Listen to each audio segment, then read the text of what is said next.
Well, today the President of the United States finally acknowledged the obvious about Washington Post columnist Jamal Khashoggi. Do you believe Jamal Khashoggi is dead? It certainly looks that way to me. It's very sad. It certainly looks that way. What are you considering for possible consequences for Saudi based on those? Well, it'll have to be very severe. I mean, it's bad stuff. But we'll see what happens. Okay? That came toward the end of a long day at the White House, where the Trump administration continued to avoid the simplest question that anyone has ever asked a Secretary of State. Sir, is he dead? Is he dead? Sir, is Jamal Khashoggi dead? Sir, is Jamal Khashoggi dead?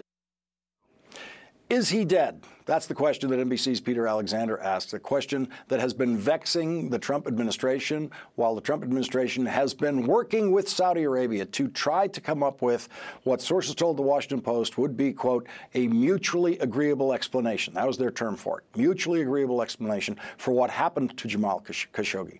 Earlier today, Secretary of State Mike Pompeo, having just returned from Saudi Arabia, tried to continue to buy time for Saudi Arabia to come up with their cover story while refusing to even acknowledge that he was asked more than once, is he dead? They also assured me that they will conduct a complete, thorough investigation of all of the facts surrounding Mr. Khashoggi, and that they will do so in a timely fashion. I told President Trump this morning that we ought to give them a few more days to complete that. Why should Saudi Arabia be trusted to conduct a fair and impartial investigation when they're accused of the disappearance and apparent murder of Jamal Khashoggi? So we're all going to get to see the work product. We're all going to get to see the response that the Kingdom of Saudi Arabia takes with this, whether it's truly accurate, fair, transparent in the very way that they made a personal commitment to me, and the Crown Prince also made a personal commitment to the President when he spoke to him. Tonight, the New York Times is reporting, quote, the rulers of Saudi Arabia are considering blaming a top intelligence official close to Crown Prince Mohammed bin Salman for the killing. According to the Times, that official is General Ahmed al-Aziri, a high-ranking advisor to the Crown Prince. People close to the White House have already been briefed and given General Aziri's name. The New York Times is also reporting that President Trump's son-in-law, Jared Kushner, is urging the president to stand by the Crown Prince Mohammed bin Salman. Quote, Mr. Kushner has argued that the Crown Prince can survive the outrage just as he has weathered past criticism. NBC News reporting tonight, U.S. intelligence agencies investigating the killing of Jamal Khashoggi believe it's inconceivable that Saudi Crown Prince Mohammed bin Salman had no connection to his death. Earlier this week, the New York Times published images that show one of the alleged members of the 15-man team that is suspected of murdering Jamal Khashoggi also frequently traveled with the Saudi Crown Prince. Today, a Turkish newspaper released new surveillance video images that show the same man entering the Saudi consulate hours before Khashoggi disappeared. The images also show him at the Saudi consul general's home later that day, then leaving an Istanbul hotel, and then at the airport to leave Turkey that night. In an interview with the New York Times today, Donald Trump gave up the game of pretending that he was still waiting to find out what happened to Jamal Khashoggi. He told the Times, this one has caught the imagination of the world, unfortunately. It's not a positive, unless the miracle of all miracles happens. I would acknowledge that he's dead.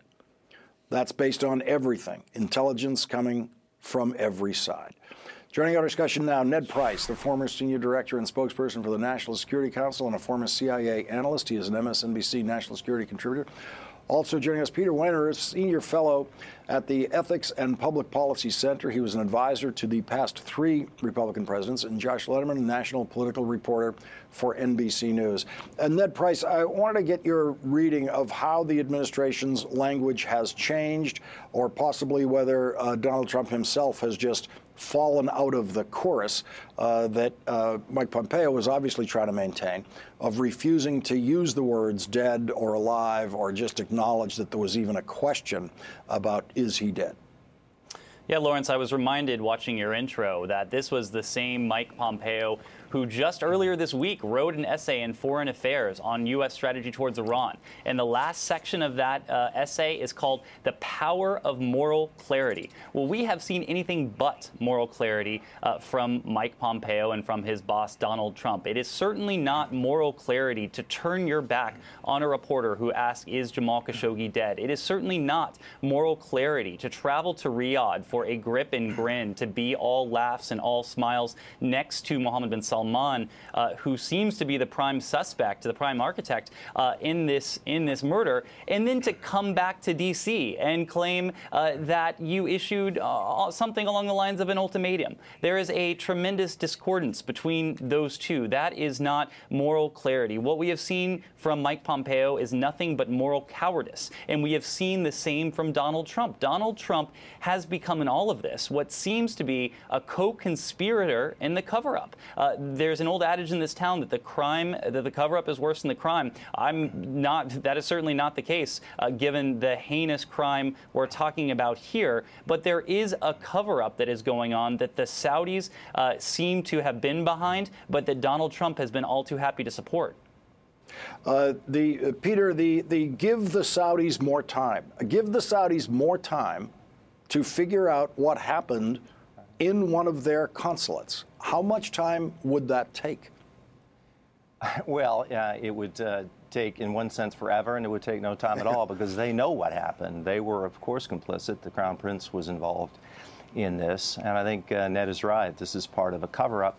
I just want to say that this idea of Mike Pompeo talking about moral clarity, what's so absurd about that is that presupposes that there is in the president a person with a moral view of things. And I think the fundamental interpretive fact of the Trump presidency, and I think that this Saudi example is only one manifestation of it, is this is a person who is fundamentally amoral and immoral. He is a man without human empathy or without human sympathy, and in many respects a man without conscience.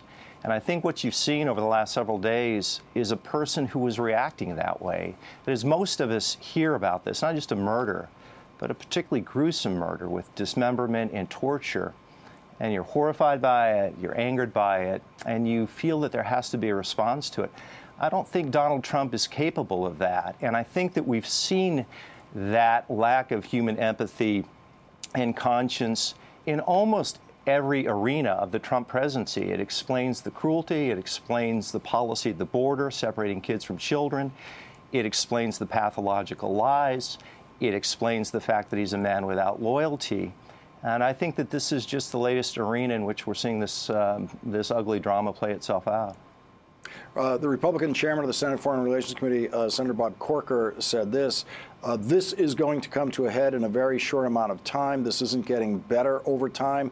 It seems to me over the next week or so, people are going to know more about what happened. It can't go on that long. They need to come out and share their views of what happened and share with us. And Josh, he's talking about the administration there when he says they need to come out and share their views. And so the Trump administration has not been sharing their views with Republican senators. They have not. They have been trying to keep their comments very limited until the Saudis come out with whatever their new explanation is going to be. And all the indications, Lawrence, are that the Saudis are trying to reverse engineer how much information is already out there. How much does the U.S. intelligence community and other spy agencies already know about what happened, and therefore what can the Saudis really get away with in their explanation. So the U.S. is trying not to get ahead of that. We see Secretary Pompeo saying we need to give the Saudis a few more days to fully investigate this. And the U.S. line on this has been, look, they say they're going to do a transparent investigation, and we are going to see the results of that. And if it's a credible investigation, if it's thorough, we'll be able to see that. And if it's a sham and they're trying to cover things up, we'll be able to see that too. But the question here that the State Department, the White House, top U.S. officials have been unable to answer, Lawrence, is how does a authoritarian government perform a full-fledged investigation when the chief culprit of who is likely implicated in this is the person atop that government? There seems to be no indication that the Saudi government would be able to conduct an investigation that would turn up actually, yes, Crown Prince Mohammed ordered a killing. So if that possibility of the investigation is taken off the table, it's very difficult to see how this turns out something that the world sees as credible.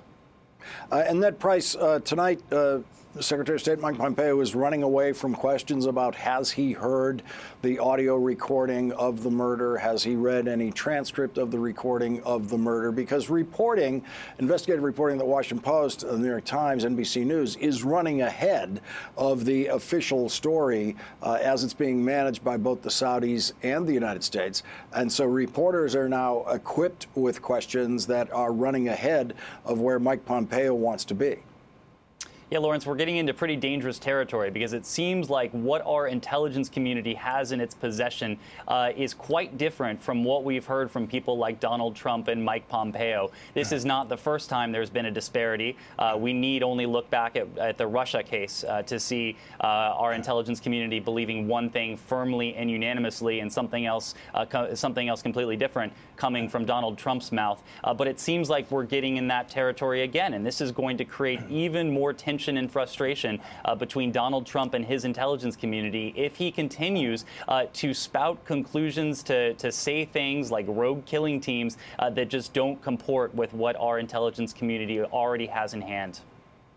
Peter Wehner, how should a president handle a crisis like this with a historic geopolitical ally with whom there are many reasons to try to maintain the alliance in the way that it works best, when that ally is possibly implicated in something as bad as this? Yeah, it's a good question, and I should stipulate that this is not an easy foreign policy challenge. Any president would face the challenge for the reason that you said. I think what I would do first in terms of faulting President Trump is that all of his instincts and all of his reactions have made the situation worse, not better. I think what you would want from a president is, one, to speak out with really some degree of moral clarity on this, and that is not what happened with Trump. All of his reactions were really discordant with traditional American values, right? If one was nativistic, he said Mr. Khashoggi wasn't an American citizen.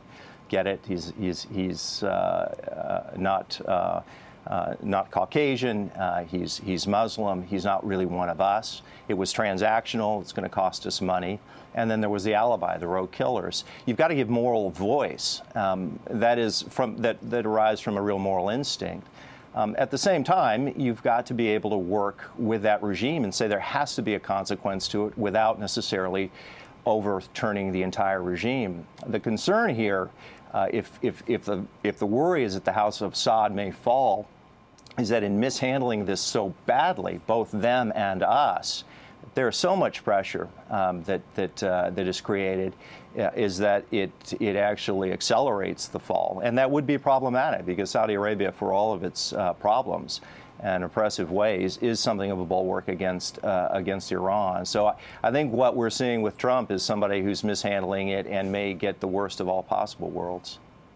Ned Price, Peter Wehner, Josh Lederman, thank you for starting us off tonight. Really appreciate it. And when we come back, Donald Trump's desperate lies, and they are becoming more and more desperate lies about covering pre-existing conditions in healthcare policies, why the Republicans are campaigning on the big lie. And as Rachel said, we will be joined by former CIA officer Abigail Spanberger, who is running for Congress. She'll respond to what she describes as shameful comments made by her Republican opponent, Congressman Dave Brat. This afternoon, President Trump issued a campaign tweet lying to voters about the Republican position on health insurance for people with pre-existing conditions. The tweet says, all Republicans support people with pre-existing conditions. And if they don't, they will after I speak to them. I am in total support. Also, Democrats will destroy your Medicare, and I will keep it healthy and well. Donald Trump, of course, does not know the meaning of the word healthy. Here is what Donald Trump promised when he was running for president. Repeal and replace that horror show called Obamacare. We're going to repeal and replace Obamacare. We're losing with Obamacare, which will be repealed and replaced. Obamacare is a disaster. We're going to repeal it and replace it. You know, my poll numbers are going through the roof. You know why? I really believe a big part of it is Obamacare, because we're going to repeal it and replace it. And now Republican poll numbers are in trouble because of exactly that. Once elected, Donald Trump and the Republicans tried to repeal Obamacare and failed. And then the Republicans did manage to find room in their giant deficit-exploding tax cut for the rich to effectively repeal the individual mandate to buy health insurance in Obamacare. And then the Trump Justice Department joined Republican state attorneys general in a lawsuit that seeks to repeal all of Obamacare, including the legal provision that requires health insurers to cover people with pre-existing conditions. Donald Trump and the Republicans have done everything they possibly can to eliminate the guarantee of health insurance for people with pre-existing conditions.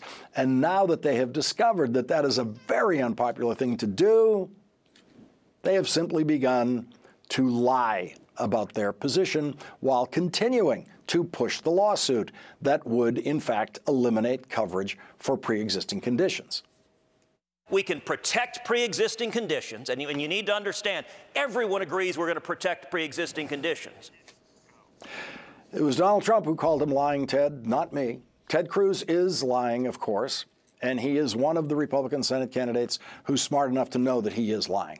Republican Senate candidate in Arizona, Martha McSally, is telling the same kind of lie to voters there. Josh Hawley, Republican Senate candidate in Missouri, is telling the same kind of lie in his campaign against Democrat Claire McCaskill, who actually does support coverage for pre-existing conditions and actually voted for the only federal law in American history that does that, Obamacare.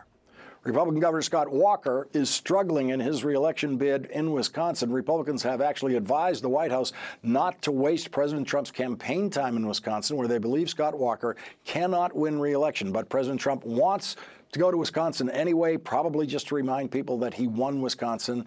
And when President Trump does campaign with Scott Walker in Wisconsin, you will surely hear some version of this big lie. Covering pre-existing conditions is personal to me. Plus, it's just the right thing to do. As long as I'm governor, I will always cover pre-existing conditions. It is the right thing to do, but Governor Scott Walker is fully supportive of the wrong thing. He's fully supportive of his state attorney general, who has joined the federal lawsuit to effectively repeal Obamacare and eliminate the federal guarantee covering pre-existing conditions. Joining us now, Jared Bernstein, senior fellow at the Center on Budget and Policy Priorities. He was an economic policy advisor to Vice President Biden. And Ron Klain is with us. He's the former chief of staff to Vice Presidents Joe Biden and Al Gore, and a former senior aide to President Obama. And Ron Klain, I have to say, when a party gets in trouble campaigning because they were on the wrong side of an issue, I have never before seen the strategy of let's all hold hands and just lie about everything we've been trying to do for the last 2 years. Yeah, you know, Lawrence, voters trusting Republicans to protect their pre-existing conditions at this stage would be like Dorothy in the very last scene of The Wizard of Oz, handing Toto over to the Wicked Witch and saying, I'm sure this will all be fine. I mean, Republicans voted 60 times to get rid of protection for pre-existing conditions. They went to court to get rid of it. President Trump campaigned on getting rid of it, and then he threw a beer bash in the Rose Garden to celebrate Republicans passing a bill to get rid of it. They tried to strong-arm John McCain on one of his last votes in the Senate to get rid of it. And if all that wasn't enough, just the other day, Mitch McConnell promised that if the Democrats don't take back the House and the Senate, he will try again to get rid of it. So it's absolutely clear what's going to happen, and the only way to protect coverage for pre-existing conditions is for voters to elect a Democratic House and a Democratic Senate. Otherwise, this will go away. Jared Bernstein, can the Republicans just get away with this lie? Is the subject complicated enough that the voters just can't follow this? Well, not if they listen to the very, very clear logic that both you and Ron Klain just laid out. In fact, he even threw Toto into the mix. Practically broke my heart there for a second. Of course, people who are paying any attention to the reality of the situation, as the two of you have just articulated, have to know that these lies are so pervasive. But there is a wrinkle that I want people to know about. Some of the Republican plans argue that insurers must cover everyone, all comers. They can't deny coverage. And some of these plans actually do have that. However, they then say those insurers can charge people with pre-existing conditions whatever they want in terms of premiums, and they don't have to even cover illnesses related to the pre-existing condition. So if you have heart disease and you get coverage, they can charge you hundreds of thousands of dollars for your premium. And if you have a heart attack, your insurer can say, well, we're not covering those claims because that was pre-existing. So it's precisely what you and Ron said. Sometimes you have to read the fine print. But I think at this point, I got to say, I mean, if a voter does not recognize that these folks are not just gunning for pre-existing conditions, but actually gunning for Medicare and Social Security to help offset the cost of their corporate tax cut, then they're just not paying attention. And Ron, I think it's fair to assume that Donald Trump has absolutely no idea what he was talking about and has no idea how pre-existing conditions works in law now and how it would work if the lawsuit was successful. But people like Ted Cruz know exactly what they are lying about. Yeah, you know, it really is interesting. As you said, maybe Donald Trump doesn't know better, although it's kind of crazy that he has his own attorney general in court suing to take away this coverage as he's promising that he'll protect it. But a lot of these Republicans do know better. What you're really seeing is that in a reversal of where we were just 2 or 4 years in American politics, the Affordable Care Act is popular. Democrats are running on the Affordable Care Act, and they are going to win elections on the Affordable Care Act. And that's a dramatic reversal in how the public regards this law. It's a great credit to President Obama. He was right in 2010. A lot of people paid a big political price to pass this law, and finally the American people are appreciating what it does for people. And you know what's interesting is that I agree with Ron about the popularity of the Affordable Care Act, but I also would like to point out the unpopularity of the tax cut. Okay, so the Republican National Committee just leaked a memo, came out, where they were advising their candidates that voters recognize that Republicans want to cut Social Security, Medicare, Medicaid in order to offset the cost of their tax cuts. That's not a popular message. And I think it's probably pretty hard at this point to find a Republican who is running on these deficit-inducing tax cuts, because we now have Republican leaders like Mitch McConnell pointing to those deficits as a rationale for cutting Social Security and Medicare, programs that Republican-based voters actually like a lot.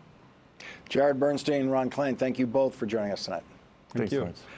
And coming up, Virginia Republican Congressman Dave Brat is facing one of the many women running for Congress for the first time. His opponent is Democrat Abigail Spanberger, a former CIA officer. And as Rachel mentioned at the top of this hour, she will join us next. Republican Congressman Dave Brat is in a tight re-election race against Democratic challenger Abigail Spanberger, a former CIA officer who will be our next guest. Congressman Brat is in the normally safe Republican Virginia district, which he won in 2016 by 15 points, while Donald Trump was winning the state of Virginia by 5 points. Now Congressman Brat believes he needs Donald Trump's help. Today, the president tweeted, "Dave has my total endorsement." Also today, Congressman Brat issued this statement: "As a Christian, we love the least of these. We visit those in prison. As a member of Congress, one of the most moving experiences I have in this job is talking with recovering men and women fighting to rebuilding their lives." Fighting to rebuilding their lives. That was their choice of words. The congressman issued that statement after a recording became public of what he said when he was speaking with prisoners at a county jail in Virginia. You think you're having a hard time? I got $5 million worth of negative ads coming at me. How you think I'm feeling? Right? Nothing's easy for anybody. You think I'm a congressman? Oh, life's easy. This guy's off having mistakes. Bull on me. Right? I got a daughter. She's got to deal with that crap on the TV every day. Right? Democratic candidate Abigail Spanberger tweeted this: "It is absolutely shameful for Dave Brat to compare the hardship of addiction and the struggles of recovery to his campaign. This is an affront to every person in recovery and the Virginians who die daily due to their addiction." Abigail Spanberger is one of many Democratic women running for Congress for the first time. Before I announced my candidacy for Congress, I chose to serve my country. I bled on foreign soil for people to have the right to vote. This is the first time I've run for office. I have never run for political office before. I started realizing maybe I should run myself. Like, all right, let's go, let's do this. And come November 6th, I will continue to serve the people of Michigan, of Pennsylvania, New Jersey, Kentucky, Virginia, the people of Texas. I will continue to serve the people of the United States of America. Are you ready to serve America? Joining us now, Abigail Spanberger, the Democratic nominee for Congress in Virginia's 7th District and former CIA officer. Abigail Spanberger, I want to get your reaction again to what Congressman Brat said. We heard him telling people who were in jail and struggling with their addiction problems that he has problems too because he's trying to run for re-election to Congress. Yeah. To me, his comments were just emblematic of how out of touch he is with the challenges people across our district are facing.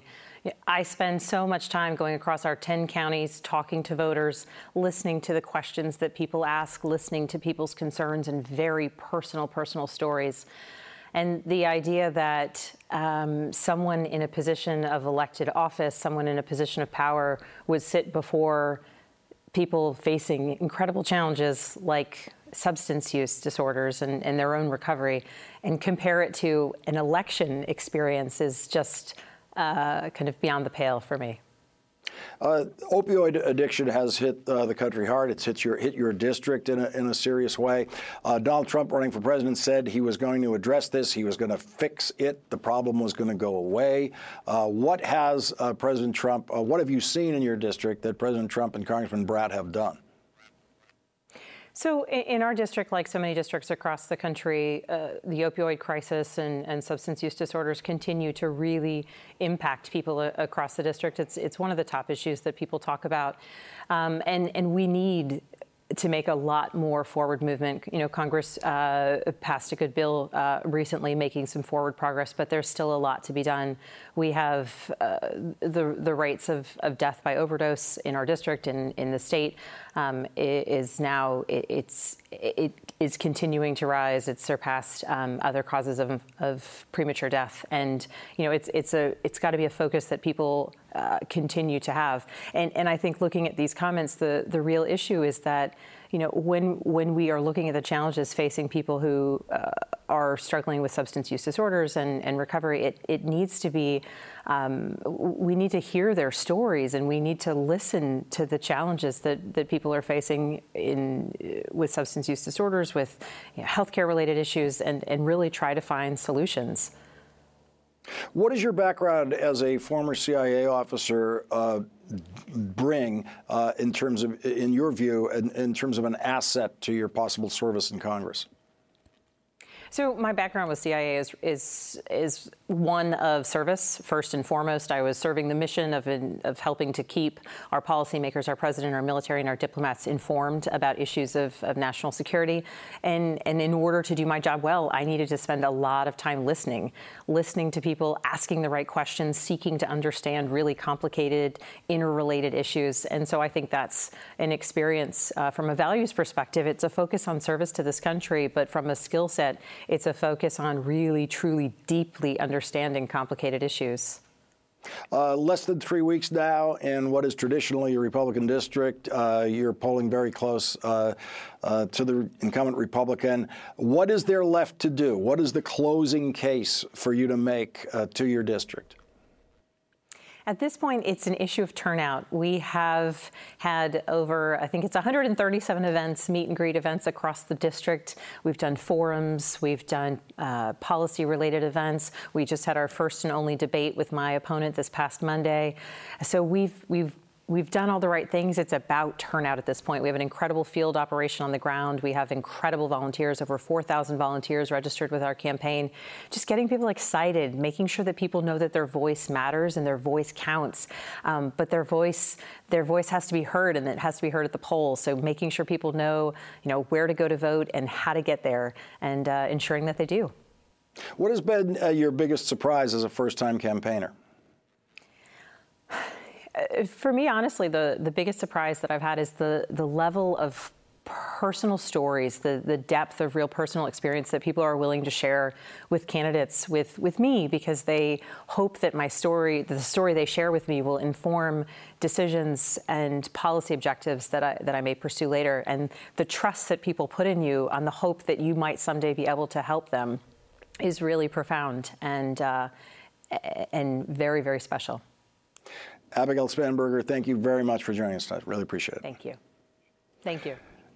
And when we come back, with just 19 days until Election Day, Democratic Senator Jon Tester is leading in his re-election campaign in Montana. And that's where Donald Trump decided to go to campaign tonight.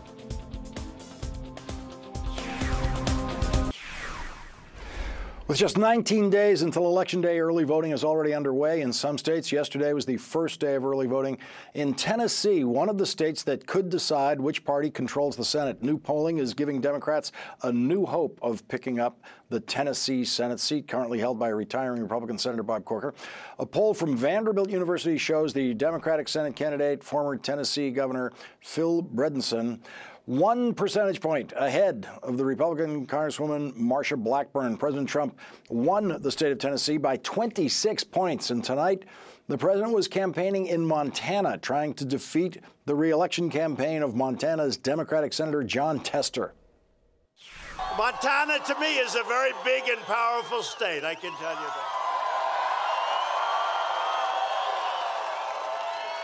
that. At least it will be after Matt Rosendale becomes your senator. Donald Trump won Montana by 20 points in 2016, but Democratic Senator Jon Tester has been consistently polling ahead of his Republican challenger. The latest polling shows the Democrat at 49, the Republican at 45, in a state that the president won by 20 points. Donald Trump made the mistake of holding his rally in Missoula County, one of the most liberal parts of the state of Montana, and one of the few Montana counties that Donald Trump lost in 2016. Hillary Clinton actually beat Donald Trump in Missoula County by 16 points. And tonight, the resistance to Donald Trump in Missoula County, Montana, appears strong. There's a giant letter M on the side of Mount Sentinel overlooking Missoula, Montana.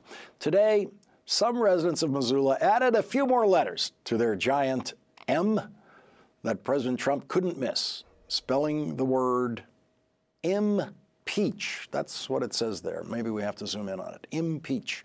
On nearby Mount Jumbo, there is a giant L high above Loyola Sacred Heart Catholic High School. Some Missoula residents also added a few letters to that giant L, which now spells the word liar. And there's no doubt who they were talking about. NBC's Cal Perry has been talking to voters all over Montana, where Democrat Jon Tester continues to hold the lead in the polls. Cal Perry will join us next with the latest on the race in Montana and more. Here is Donald Trump campaigning for the Republican Senate candidate in Montana tonight. I used to say, he wears a hairpiece, he wears a hair. They don't say that anymore. That's what you get when Donald Trump comes to campaign for you. NBC's Cal Perry has been all over Montana talking to voters about the election. Cal, what have you found? Yeah, Lawrence, in Montana, it's about authenticity. Montana is a long way from Washington, D.C. People pride themselves on that. It's not just about who's the best rancher, though we do see Tester and Rosendale firing back and forth at each other over that issue. Authenticity in Montana means independence. It means specifically independence from Washington, D.C. politics. What does it mean to be Montanan? It's beautiful here. You've got mountains, you've got the lakes, you've got everything. I wouldn't leave here for nothing. Whenever God comes to Earth, he stays in Montana. We have a lot of great things to offer. We're the last best place. Montana is mountains, and in my opinion, being in the mountains means hunting and fishing.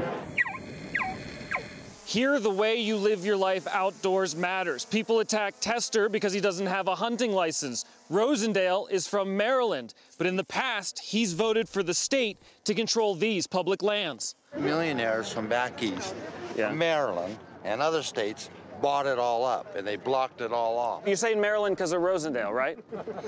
I'm just saying, claims to be a cattle rancher, doesn't even have a brand, doesn't even own cattle. I think the problem with Tester is he portrays himself one way when he's in the state of Montana, but when he's in Washington, D.C., he's voting most of the time with Chuck Schumer and liberal Democrats. People who live here call Montana the last best place. That's how important public lands are. You can go in this part of the state where you're hunting on horseback to an entirely separate part of the state, the Yellowstone River, where public lands are just as important. People come from all over the world to fish. Is there a difference between Rosendale and Tester on public lands? I don't believe there's any real difference at all on public land issues in the state of Montana on either side of the aisle. We all believe in public land. It's just all a question of whether you want the state to management or the feds. Who should control public lands? The state, the federal government? Why it's important to Montana? State. Tell me why, sir. Because the feds, there's too much bureaucracy. Everything is done in D.C. Nobody knows what goes on out here in the West. I think the state is more qualified to control public lands than the federal government sitting on their ass in Washington, D.C. Folks do genuinely, sincerely believe that if somehow we transferred the public lands to the state, that everything would be solved. They'd have a much more direct access to the people that were making decisions about management policies on the land. The truth of the matter is we can't afford to run our Office of Public Assistance. We had to close down our mental health center. We had to close down the job placement center, the job service. So if you can't fund just basic social services for the state, how are you going to suddenly manage however many million acres we have of public land in Montana? And the answer is we're not. I think that whoever's managing those lands, be it the state or the federal government, providing as much access as possible to the public for their lands should be one of their highest priorities. You cannot be dogmatic. You can't be overly partisan, because if you are, you're not going to get anything done. There's a big divide between urban and rural, and I think in order to fix that, people need to see the West. They need to come out West and experience it and talk to people in the West firsthand. Lawrence, these rallies that we see from the president, which are really Trump rock concerts, you see these consistent Trump notes. One of them is, of course, on the media. There was a nasty one tonight about Gianforte and how Trump basically approved of that assault on a reporter. But the other note that we're hearing more and more consistently is this idea that he's worried about votes. He's worried about votes in the Senate. He said tonight, a senator gets sick and we lose a vote. And with impeachment sitting on that mountain behind him, that's what he's thinking about. He's whipping votes, and what a place to start in a state that he won by 20 points. It's a state where you can tell he kind of feels like he should be doing an end zone dance, Lawrence. Yeah, and Cal, it's stunning to see those signs on the hills there.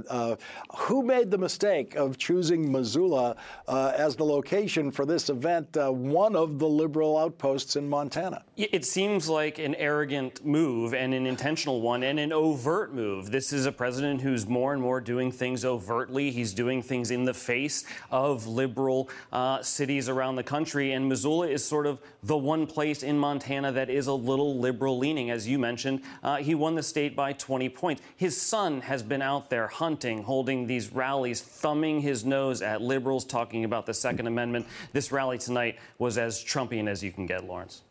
And Montana, a strong Republican state in presidential elections, but it has been sending a Democrat to the United States Senate, at least one, for a very long time. Jon Tester, Max Baucus in the Senate for a couple of decades before Democrat, before Jon Tester. So there is a formula for Democrats in Montana. And listen, the Republicans should be pretty happy with Jon Tester. He's not the most liberal person in Washington, D.C. The problem is for Donald Trump, again, he doesn't vote like a Republican. He may share some of the ideals as the Republican Party, but he votes like a Democrat. And you see the touchstone issue.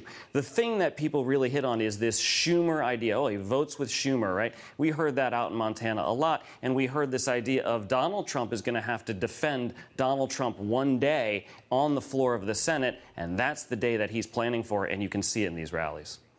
Cal Perry, thank you for your reporting from Montana. Really appreciate it. Tonight's Last Word is next.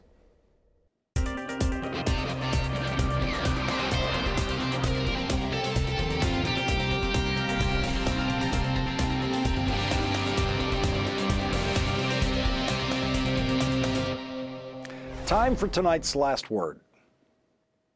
Allegations of voter suppression in the Georgia governor's race. An Associated Press report revealed Georgia put a hold on more than 53,000 voter registration applications, with nearly 70% of them belonging to African Americans. 70%! That's in a state that's only 30% black, by the way. So if I do the math in my head, let me see, that's racist. Samantha Bee gets tonight's Last Word. Tonight's Last Word coming to you live from Boston tonight.